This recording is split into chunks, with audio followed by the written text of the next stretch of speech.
అందరికీ, అందరూ ఎలా ఉన్నారు? Welcome to our channel.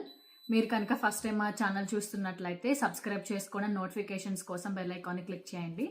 మేమైతే చాలా చాలా బాగున్నాం, మీరందరూ కూడా బాగున్నారని అనుకుంటున్నాను. ఇవాళ మన స్పెషల్ గెస్ట్తో వచ్చాను నేను. ఇవాళ మన వీడియో చాలా సరదాగా అండ్ ఫన్నీగా ఉండబోతుంది. ఎందుకంటే నేను అమ్మ కోసం కొన్ని క్వశ్చన్స్ అయితే ప్రిపేర్ చేసుకొని వచ్చాను. అమ్మ నా క్వశ్చన్స్ అడుగుదాము, అమ్మ ఎలా ఆన్సర్స్ ఇస్తుందో చూద్దాం. ఏం క్వశ్చన్స్ రాశాను ఏంటి అనేది అమ్మకైతే అసలు ఏం తెలియదు. కంప్లీట్ టెస్ట్ అన్నమాట ఇదైతే అమ్మకి. సో చూద్దాము. అమ్మ రెడీయా? రెడీ. ఎక్సైటెడ్గా ఉందా? ఏమడుగుతావు చూస్తాను. చూద్దాం. నేను కూడా అయ్యో రాసుకొని వచ్చాను కొన్ని క్వశ్చన్స్. ఎక్కువ లెంత్ అయితే ఉండదు, ఎక్కువ ల్యాక్ చేయము. కొన్ని క్వశ్చన్స్ కొన్ని సరదాగా, కొన్ని ఎమోషనల్గా ఉండే క్వశ్చన్స్ లాంటివి రాసుకొని వచ్చాను. చూద్దాం. అంట మా చిన్నప్పుడు నీ ఫేవరెట్ మెమరీస్ ఏమన్నా ఉన్నాయా? చేసేవాళ్ళు ఏం కాదు, మీరు చక్కగా ఆడుకునేవాళ్ళు. అక్క అయితేనేమో పగిలిన గాజులతో వాటిలతో డ్రాయింగ్ చేసేది. నువ్వు మంచి చదువుకునేదాన్ని, బాగా చదువుకునేదాన్ని నువ్వు. మా ఇద్దరిట్లో ఎక్కువ ఎవరు అల్లరి చేసేవాళ్ళు, నేనా అక్క? అల్లరి ఏం చేసేవాళ్ళు కాదు, అల్లరి ఏం చేసేవాళ్ళు కాదు. చాలా చక్కగా చెప్పిన మాట వినేవాళ్ళు. వాళ్ళ నేను చదువు చెప్పేదాన్ని, వాళ్ళు చదువుకునేవాళ్ళు. అంతే. అంతేగాని అల్లరి చేయటం, గొడవలు పడడం అలాంటిది ఏం లేదు. మంచి పిల్లలం నేను, మా అక్క చాలా మంచి పిల్లలం అయితే. Okay, good good. Okay, so ఇది చెప్పు నాకు, నువ్వు చిన్నప్పుడు ఏమవుదామా అని అనుకున్నావు? నేను టీచర్ అంటే నాకు చాలా ఇష్టం. కానీ కొన్ని అనివార్య కారణాల వల్ల ఎంటర్ అవ్వడమే, పెళ్లి చేసుకోవాల్సి వచ్చింది. ఓకే. మా నాన్నగారు చదివించలేనన్నారు, పెళ్లి చేస్తారు. సంబంధం వచ్చింది, పెళ్లి చేస్తారు అనుకోండి. మా మమ్మీది మా డాడీది ఒక చిన్న 7th class love story. 7th class love story. చుట్టాలు, కానీ అది లవ్ మ్యారేజ్ ఏం కాదు, అరేంజ్డ్ మ్యారేజే. నేను తర్వాత ఎప్పుడన్నా షేర్ చేస్తాను ఆ క్యూట్ స్టోరీని. ఫస్ట్ అక్క పుట్టినప్పుడు కొత్త కదా, ఎవరికైనా ఫస్ట్ బేబీ పుట్టినప్పుడు మదర్హుడ్ అనేది కొత్తగా ఉంటుంది. మనం వేరే వాళ్ళని చూసి వీళ్ళు ఇట్లా ఉన్నారు అట్లా అనుకోవడం వేరు, మనకి మనం అమ్మ అయిన తర్వాత ఆ ఎక్స్పీరియన్స్ వేరు ఉంటుంది కదా. నీకు అసలు ఫస్ట్ ఇయర్ అక్క పుట్టినప్పుడు ఎట్లా అనిపించింది? ఫస్ట్ బేబీ కదా, ఎవరికైనా ఇది ఉంటుంది. అయితే మా అమ్మాయిని మా బావగారు వాళ్ళు ఇచ్చేసేయమంటే నేను ఎలా ఇస్తాను? అక్క గురించి. అక్కకే. ఓకే, అక్క. అక్కనే ఫస్ట్ అడిగారు. అడిగితే నేను ఎలా ఇస్తాను ఫస్ట్ బేబీని, నేను ఇవ్వను అంటే, అప్పుడు నాన్నగారు ఈసారి ఎవరు పుట్టినా ఇచ్చేస్తానన్నా అని చెప్పి మా బన్నుని ఇచ్చేసాం. అది ఇంకొక స్టోరీ. కానీ నేను ఉండలేదు వాళ్ళ దగ్గర, దత్తత ఏమి ఇవ్వలేదు, వాళ్ళ ఇంట్లో పెరిగింది. నేను కొన్ని ఇయర్స్ 5 years వరకు వాళ్ళ ఇంట్లో పెరిగాను. కానీ మళ్ళీ నేను వెనక్కి మా ఇంటికి అయితే వచ్చేసాను. ఇప్పటికీ నన్ను అయితే అడుగుతారు, ఎందుకు వెనక్కి వచ్చేసావు ఉండకుండా అని. అది ఆ రీజన్ నాకు కూడా గుర్తులేదు ఎందుకు వచ్చేసానో. నేను మా ఇంటికి అయితే వచ్చేసినందుకు నేనైతే చాలా హ్యాపీ. క్వశ్చన్ ఏంటంటే, నాన్నగారి గురించి ఏమన్నా ఒక మంచి విషయం చెప్పు. Hard worker. మా నాన్నగారు చాలా హార్డ్ వర్క్ చేస్తారు. ఇంకోటి చెప్పు, అంటే దానిని ఇంకొంచెం ఎక్స్ప్లెయిన్ చెయ్యి మన వాళ్ళందరికీ. ఎక్స్ప్లెయిన్ అంటే అంతే, హార్డ్ వర్కర్. ఎవరున్నా, ఎవరు వచ్చినా, ఎవరు ఇంటికి గెస్ట్లు వచ్చినా, ఎవరు వచ్చినా ఆయన టైం ఇన్స్టిట్యూట్. చాలా పంక్చువాలిటీ, టైం మెయింటెనెన్స్, డిసిప్లైన్ గా ఉంటారు. పద్ధతిగా ఒక ఇదిగా అలాగా వెళ్ళిపోతా ఉంటది ఆయన డే. ఆయనకి జ్వరం వచ్చినా ఏమొచ్చినా ఎక్కడ ఇంట్లో ఉండరు. షాప్కి అయితే వెళ్ళిపోవాల్సిందే. ఆయన షాప్కి వెళ్తేనే ఆయన యాక్టివ్ గా ఉంటారు. అది అల్లుడు వచ్చాడు, అదేముండదు. అల్లుడు గురించి వద్దులు అల్లుళ్ళ గురించి. అల్లుడు వచ్చాడా కూతురు వచ్చిందనే ఉండదు. అది నేను చిన్నప్పుడు చేసిన నాటీ పని ఏంటి, నాటీ ఒక ఒక ఒక ఫన్నీ అండ్ క్యూట్ ఇన్సిడెంట్ అయితే ఒకటి ఉంటది. పాలిస్తే షింకులో పోసి వెళ్ళేది స్కూల్కి. మ్మ్. పాలంటే నాకు ఇప్పటికీ నేను తాగను, నాకు అస్సలు ఇష్టం ఉండదు. పాలైతే ఇచ్చేవాళ్ళు, పాలని నేను ఏం చేసేదాన్ని అంటే ఎవరు లేకుండా సైలెంట్ గా సింక్ లో పారబోసేసేయటం, లేదంటే మొక్కల్లో పారబోసేసి వెళ్ళిపోయేదాన్ని. వంకాయ కూర తినేది కాదు, ఇంకొకటి టమాటా టమాటా తినేది తినేదాన్ని కాదు. అండ్ నేను 10th క్లాస్కి వచ్చే వరకు కూడా అమ్మ తినిపించాల్సిందే నాకు. ఇప్పుడు నా పిల్లలు చిన్న చిన్న పిల్లలు అయినా కూడా మీరు తినండి రా తినండి, ఇంత అయిపోతుంది తినరండి తినరండి. పాపం వాళ్ళకి నా గురించి ఏం తెలియదు కాబట్టి సరిపోతుంది, లేదంటే వాళ్ళు తెలియదని క్వశ్చన్ చేసేవాళ్ళే. అది నేను స్కూల్ నుంచి లంచ్ బెల్ ఇంటికి వచ్చినప్పుడు కల్లా మా అమ్మ పళ్ళల్లో అన్నం కలిపేసి ఉంచాలి. పొద్దున పూట ట్యూషన్ నుంచి వచ్చేసరికి టిఫిన్ రెడీగా పట్టుకొని ఉండాలి. లేదంటే గుమ్మంలో షూస్ ఇప్పుతానే అమ్మ అన్నం కలిపించలేదంటే, అమ్మ అన్నం కలిపించలేదంటే అని గోల గోల చేసేదాన్ని. పాపం మా అక్క అయితే ఎప్పుడు ఏం ఉండేది కాదు, సైలెంట్ గా ఉండేది. అసలు మాటలో కూడా ఎక్కువ మాట్లాడేది కాదు, దాని పని ఏదో అది చేసుకునేది, ఏదున్నా తినేసి వెళ్ళిపోయేది. అవును, ఆవకాయ పచ్చడి వేసుకొని తిని వెళ్ళిపోయేది. పచ్చడి అసలు ఆ కూర లేకపోయినా ఏం ఉండేది కాదు, అన్నం కూడా సద్దన్నం ఉన్నా అదే తినేసేసి వెళ్ళిపోయేది. పాపం మా అక్క మాత్రం ట్రబుల్ మేకర్ని నేనే ఇంట్లో చిన్నప్పుడు. పాల మీద మేగడ వస్తే ఊరుకోదు, ఎప్పటికీ తినను పాల మీద మేగడ తినదు. ఇప్పటికీ లాస్ట్ లో ఇన్ని వదలాలి, ఏమిచ్చినా ఇన్ని వదలాలి లాస్ట్ లో అడుగున. ఆ అలవాట్లు ఇంకా పోలేదు. మా అక్క అయితే నన్ను తిడతా ఉంటది. మా అక్క వాళ్ళ బాబు వచ్చింది ఆ అలవాట్లని వాడికొచ్చినాయి. మా అక్క వాళ్ళ బాబుకి అన్ని మీ బన్నమ్మ అలవాట్లు వచ్చినాయి, నీ బన్నమ్మ అలవాట్లు వచ్చినాయి అని వాడిని చూస్తా నన్ను గుర్తు చేసుకుంటానే. నీ లైఫ్ లో బాగా స్ట్రగుల్ అనిపించింది అంటే, ప్రతి ఒక్కళ్ళ లైఫ్ లో ఒక కష్టమైన ఒక ఇన్సిడెంట్ కానీ ఒక ఫేజ్ ఆఫ్ లైఫ్ అనేది ఉంటది కదా మన లైఫ్ లో ప్రతి ఒక్కళ్ళకి. అట్లా నీకేం అనిపించింది నీ లైఫ్ లో? ఎప్పుడు గుర్తు చేసుకున్నా కొంచెం బాధగా అనిపించేది ఏదైనా ఉందా నీ లైఫ్ లో? నేను బ్యాక్ పెయిన్ తో దగ్గర 8 సంవత్సరాలు బాధపడ్డా. చాలా చాలా ఇది 2000 నుంచి చాలా స్ట్రగుల్ అయ్యాను బ్యాక్ పెయిన్తో. ఇంకంతకంటే ఏముంది. ఆ బ్యాక్ పెయిన్ రావడానికి కూడా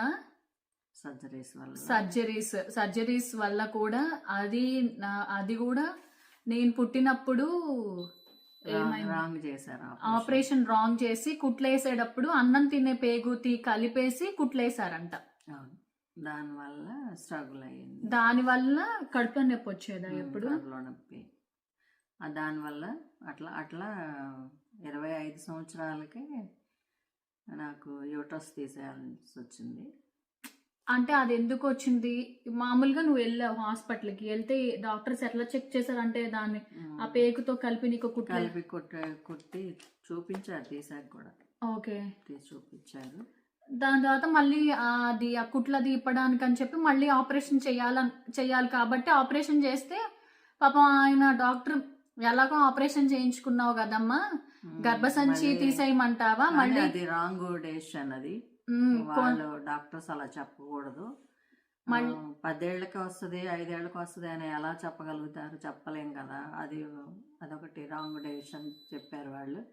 అప్పుడు ఏంటంటే ఆ పరిస్థితుల్లో ఈ నెల ఈ పీరియడ్స్ ఎందుకు, గోల్ ఉండదులే అనే టైప్లో ఓకేనండి నేను కూడా చేసేయండి అని చెప్పి చేయించుకున్నా. కానీ చాలా బాధపడ్డాను చేసినాక.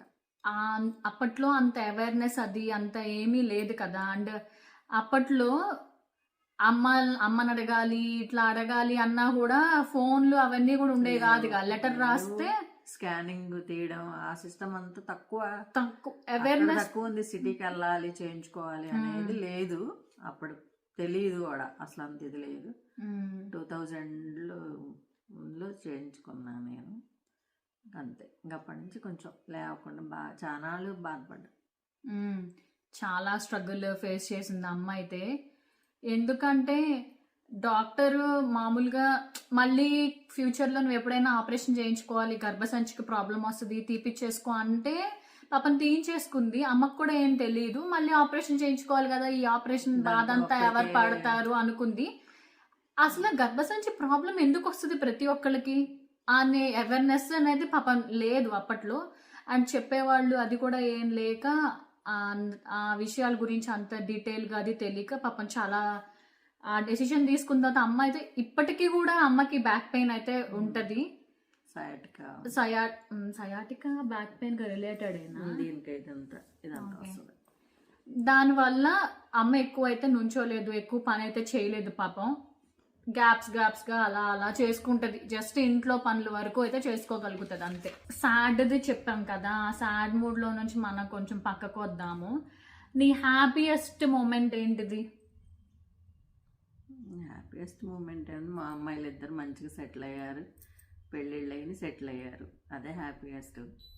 మంచి అల్లుళ్ళు వచ్చారు ముందు. కరెక్ట్, ఆ మాట అయితే చెప్పుకోవాలి. మా నాన్నగారికి అయితే మేమిద్దరం అంటే ఇష్టం, కానీ అసలు అది బయట పడరు ఆయన ఎప్పుడూ కూడా. అది ఎప్పుడన్నా చూపిస్తారేమో బయటకి అని అనుకుంటాను, కానీ మా ఎక్స్ప్రెస్ చేయర్లేండి, బయటకి ఎక్స్ప్రెస్ చేయడు ఆయన, కానీ మనసులో ఉంటది.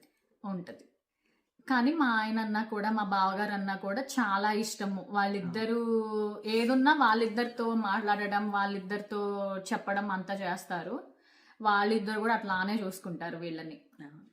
నాన్నగారి గురించి ఒక మంచి క్వాలిటీ చెప్పావు కదా, నాన్నగారులో ఒక విసిగించే క్వాలిటీ ఏదన్నా ఉంటే చెప్పు నాకు. ఆకుకూరలు తినండి, నాన్ వెజ్ తినమాకండి.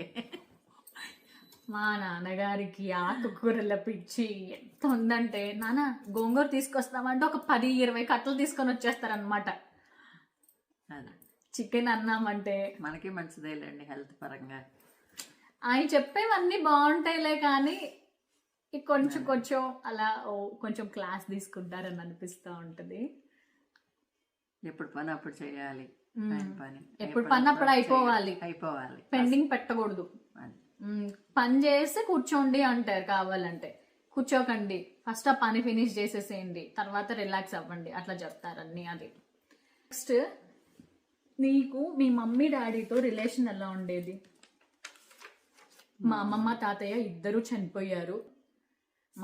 మాకు యాక్చువల్గా వాళ్ళిద్దరూ బతికి ఉండేవాళ్ళు, ప్రాపర్గా హెల్త్ కేర్ అది తీసుకుని ఉంటే. కానీ మా దురదృష్టం అనే చెప్పాలి వాళ్ళు లేకపోవడం. అసలు వాళ్ళు లేని లోటు అయితే మాకు చాలా తెలుస్తుంది దాని గురించి. మీ మమ్మీతో డాడీతో నీకు బాండింగ్ ఎలా ఉండేది? ఇద్దట్లో ఎక్కువ ఎవరితో నువ్వు క్లోజ్గా ఉండేదానివి? అట్లా అప్పట్లో అదేం లేదు, అట్లా మామూలుగానే ఉండేవాళ్ళు ఇద్దరు. అంత క్లోజ్ అని లేదు, అలా పక్కగా పెట్టడం ఉండదు. అమ్మే ఎక్కువ కథ. నాన్న కూడా నన్ను బాగా ఇది మా దుష్యంత్ని మా మమ్మీ వాళ్ళ డాడీయే పుట్టాడు అని అనుకుంటది. ఎందుకంటే చాలా పోలికలు ఉంటాయి అన్నమాట. మా తాత మా మమ్మీ చాలా వరకు మా తాత అచ్చం తాత లానే ఉంటది. మా దుష్యంత్ ఇప్పుడు అచ్చం మా అమ్మలాగా, మా తాత పోలికలు. పుట్టినప్పుడు అయితే బాగా అలా ఉండేవాడు అనమాట.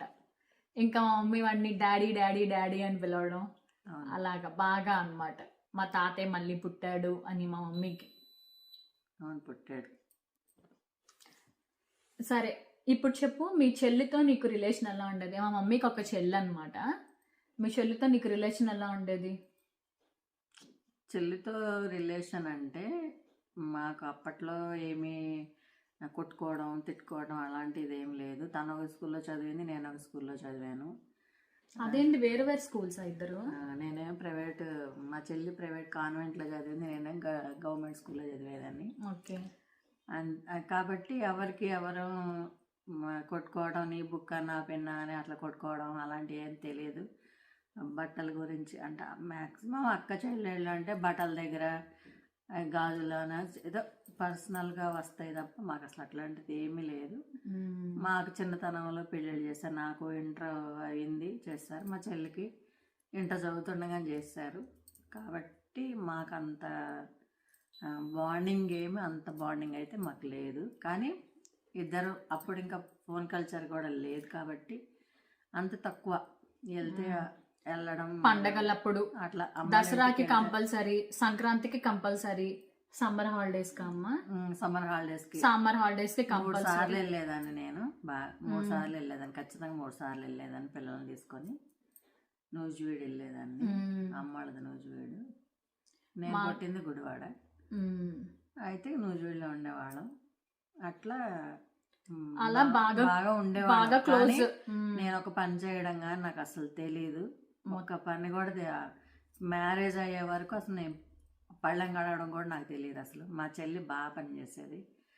నాకు ఇంచుమించు మా మ్యారేజ్ అయ్యి నాకు హెల్త్ బాగున్నప్పుడు కూడా నాకు వచ్చి చేసింది తనే, అమ్మ చేసేవాళ్ళు వచ్చి. అవును, మా పిన్ని మమ్మల్ని కూడా అసలు చాలా బాగా చూసుకునేది. నాకు కొన్ని కొన్ని గుర్తున్నాయి అన్నమాట. మా కోసం సున్నుండలు చేయడము, మాకు అన్నం ముద్దలు కలిపించి తినిపించడము, బాగా నెయ్యి ఎక్కువ వేసి పెట్టేది బాగా గుర్తుంది నాకు. కొంచెం నాకు కొన్ని అయితే గుర్తున్నాయి. మా అక్కనైతే బాగా చూసుకునేవాళ్ళు అందరూ. అంటే ఫస్ట్ కిడ్ కదా ఫ్యామిలీలో, అందుకని మా తాత కానీ మా అమ్మమ్మ కానీ మా పిన్ని కానీ అందరూ బాగా గారాబం చేసేవాళ్ళు. ఎట్లా ఉంటదంటే బేసిక్ గా ఒక ఫ్యామిలీలో పెద్దోళ్ళని బాగా చూసుకుంటారు, లేదంటే లాస్ట్ పుట్టిన వాళ్ళని బాగా చూసుకుంటారు. మధ్యలో వాళ్ళకి ఏది ఉండదు. ఎట్లా అంటే నేను మా పిన్ని వాళ్ళ అమ్మాయి మధ్యలో, చివరికి మా తమ్ముడు అన్నమాట. వాడంటే ప్రేమ ఎక్కువ, ఎందుకంటే ఓన్లీ బాయ్ కిడ్ కదా ఫ్యామిలీలో, అందుకంటే వాడు అందరికి బాగా ఇష్టము. అందరికి ఫస్ట్ మా అక్క కాబట్టి మా అక్క బాగా ఇష్టము. మధ్యలో నన్ను చూసుకోవట్లేదు అనేదాన్ని నేను ఎక్కువ. పాపం మా మా అక్క కూడా, అంటే నా కజిన్ సిస్టర్, మా పిన్ని వాళ్ళ అమ్మాయి కూడా అసలు అది కూడా ఏం మాట్లాడేది కాదు, సైలెంట్. బాగుండే నిజంగా. అంటారు కదా ఆ రోజుల్లో మళ్ళీ రావు అని, నిజంగా ఆ రోజులు అయితే మళ్ళీ రావు అసలు. వెరీ నైస్ డేస్ అసలు. ఎలా అంటే ర్యాపిడ్ ఫైర్ లాగా టకటకా చెప్పాలి ఆన్సర్స్. నువ్వు అట్లా coffee or tea? Coffee. Sari or nightie? Sari. Shopping or cooking? Shopping చేస్తా, కుకింగ్ చేస్తా. ఒక్కటే, షాపింగ్ ఆర్ కుకింగ్? కుకింగ్. నీ ఫేవరెట్ హీరో? హీరో ఎన్టీఆర్. పెద్ద ఎన్టీఆర్. జూనియర్ ఎన్టీఆర్ కాదు, సీనియర్ ఎన్టీఆర్. నీకు ఫేవరెట్ హీరోయిన్? సావిత్రి. ఓకే, ఎవరికి కోపం ఎక్కువ వస్తుంది? నీకు వస్తుందా, నాన్నగారికి వచ్చిద్దా? నాకే వస్తుంది. ఓకే, ఇది చెప్పు, ఎవరికి కోపం ఎక్కువ వస్తుంది, నాకా అక్కకా? నీకే. నాకే వచ్చింది. అందరూ నన్నే అంటారు, చూసారా, అందరూ నన్నే అంటారు మళ్ళీ. ఓకే, నీ ఫేవరెట్ పండుగ? పండుగ అంటే అదేం లేదు, అన్ని పండుగలు బాగుంటాయి. ఓకే, నీకు హాలిడేకి వెళ్ళడం ఇష్టమా, ఇంట్లో ఫ్యామిలీతో స్పెండ్ చేయడం ఇష్టమా? అందరూ ఉంటే హాలిడేకి వెళ్ళచ్చు, లేదంటే ఇంట్లో అందరం ఇంట్లోనే ఉంటే ఇంట్లోనే. ఓకే, సరే. కానీ మోస్ట్ ఇంపార్టెంట్ క్వశ్చన్, నీకు అక్క ఇష్టమా, నేను ఇష్టమా? ఇద్దరే ఇష్టమే. ఒక్క క్వశ్చన్ కదా, నేను ఒక్కళ్ళే కదా ఆన్సర్ చెప్పమన్నా. నీకు అక్క ఇష్టమా, నేను ఇష్టమా? మీరిద్దరే ఇష్టం కాదు, మా డాడీ ఇష్టం. అంటే మా దుష్యంత్ ఇష్టం అని. ఇప్పుడు కనుక తేజ్ గారు ఈ వీడియో చూసాడంటే ఆడు ఫీల్ అయిపోతాడు. ఇంకా ఏం కాదు, చెప్పాను వాడికి. తేజ అంటే మా అక్క వాళ్ళ అబ్బాయి. తేజాన్ని పెంచినందుకు తేజ ఇష్టము, మా డాడీ కాబట్టి వాడి ఇష్టం. చెప్తాది చూడు, నలుగురు కదా, మా అక్కకి 2 పిల్లలు, బాబు పాప, నాకు 2 పిల్లలు, 2 అబ్బాయిలు కదా. నీకెవరిష్టం అని ఒకసారి అడిగా నేను, నలుగురిట్లో ఎవరిష్టము అని అడిగితే చెప్పింది అనమాట. ఫస్ట్ తేజ అని మేము పెంచాం, చాలా మంత్స్ వాడు మా ఇంట్లోనే ఉండేవాడు. నేనే బేబీ కాడి నుంచి నేనే పెంచాను నా చేతులు. పెంచిన ప్రేమ ఉంటది కాబట్టి వాడంటే ఇష్టం. వీడేం మా డాడీ కాబట్టి డాడీ అంటే ఇష్టం. వైష్ణవి ఒక్కతే ఆడపిల్ల కాబట్టి వైష్ణవి అంటే ఇష్టం. వేద ఏమో చిన్నప్పుడు చాలా క్యూట్ గా అందంగా ఉంటాడు, అందరిట్లో వాడే క్యూట్ గా ఉండేవాడు అనమాట. అంటే అందరూ వాడి ఇష్టం. ఇది నలుగురు ఇష్టమే. ఎవరి ఇష్టం అంటే ఎవరి ఇష్టం ఉండదు. కన్నాక పిల్లలు ఎవరైనా వాడు కాలొంకర కన్నొంకర ఏదైనా తల్లికి అందరూ ఒకటే. మా అక్క కూడా తెలుసా, నాకు తెలియదు, మామూలుగా ఈ పెద్దమ్మ పిన్ని ఇట్లానే అనుకుంటాం కదా, కానీ మా నలుగురు పిల్లల మధ్యన భేదాభిప్రాయాలు రాకూడదు, మేము నలుగురం ఒక్కటే అని అనుకోవడానికి నిజంగా మా అక్క ఐడియాకైతే నిజంగా నాకైతే అప్పుడు చాలా ఇదే అనిపించింది, చాలా గ్రేట్ అనిపించింది. నన్ను పిన్ని అని కానీ, చిన్నమ్మ అని కానీ, పెద్దమ్మ అని కానీ పిలవనిచ్చేది కాదు వాళ్ళని. అమ్మ, నేను కూడా అమ్మే, నా పేరు బన్ను అనమాట. బన్నమ్మ అంటారు వాళ్ళు నన్ను. ఇప్పుడు వీళ్ళు కూడా అమ్మ అనే అంటారు. మా అక్క పేరు జోస్నమ్మ అనే అంటారు. అంతేగాని పెద్దమ్మ అని అట్లా ఉండదు. సో వాళ్ళు ప్రెసెంట్ చిన్నప్పుడు ఏమనుకునే వాళ్ళంటే నలుగురు ఒక్కళ్ళకే పుట్టాం కానీ ఇట్లా పెంచుకుంటున్నారు అని చెప్పి వాళ్ళు అలా ఫీల్ అయ్యేవాళ్ళు. అంటే ఇప్పుడు కొంచెం పెద్ద అయ్యారు కాబట్టి, అంటే ఇప్పుడు తెలుస్తుంది కాబట్టి. కానీ నలుగురు బాగుంటది దగ్గర ఉంటే. మేము ఇక్కడ ఉన్నాం, వాళ్ళు అక్కడ ఉన్నారు. బట్ హాలిడేస్కి వెళ్ళినప్పుడు మాత్రం టైం స్పెండ్ చేయడానికి ట్రై చేస్తూ ఉంటాం అనమాట. ఈసారి మళ్ళీ వాళ్ళందరితో మెమరీతో పెడతాం మీకు. మేము మళ్ళీ వెళ్ళినప్పుడు మళ్ళీ ఇట్లాంటి మంచి ఇంట్రెస్టింగ్ వీడియో ఒకటి నెక్స్ట్ ఇంకా బెటర్గా ప్లాన్ చేద్దాము.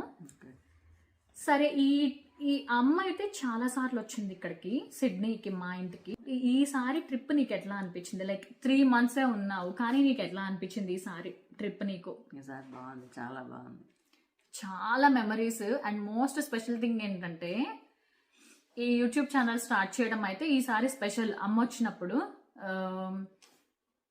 చాలా మెమరీస్. మా ఫ్రెండ్స్లో ఒకళ్ళు అయితే మీ మదర్ అసలు భయం లేకుండా బాగా మాట్లాడుతున్నారు, మీ మదర్ది స్మైల్ చాలా బాగుందని చెప్పేసి నాకు ఒక ఫ్రెండ్ అయితే కాంప్లిమెంట్ ఇచ్చారు. Thank you so much.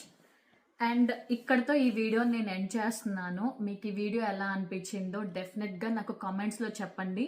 మీరు చెప్తేనే నేను ఇట్లాంటి మోర్ ఇంట్రెస్టింగ్ వీడియోస్తో రావడానికి నేను ట్రై చేస్తాను. అండ్ అందరూ మీరు కూడా ఇంకేమన్నా క్వశ్చన్స్ అడగాలనుకుంటున్నా అవి కూడా కామెంట్స్లో చెప్పండి. అండ్ నేను అడిగిన క్వశ్చన్స్ ఎట్లా ఉన్నాయి, ఇందులో మీ ఫేవరెట్ క్వశ్చన్ ఏంటో కూడా చెప్పండి. That's all for today's video. మళ్ళీ ఇంకో వీడియోలో కలుద్దాం. Thank you so much for watching. తప్పకుండా లైక్ చేయండి, షేర్ చేయండి అండ్ సబ్స్క్రైబ్ చేసుకోండి. బాయ్.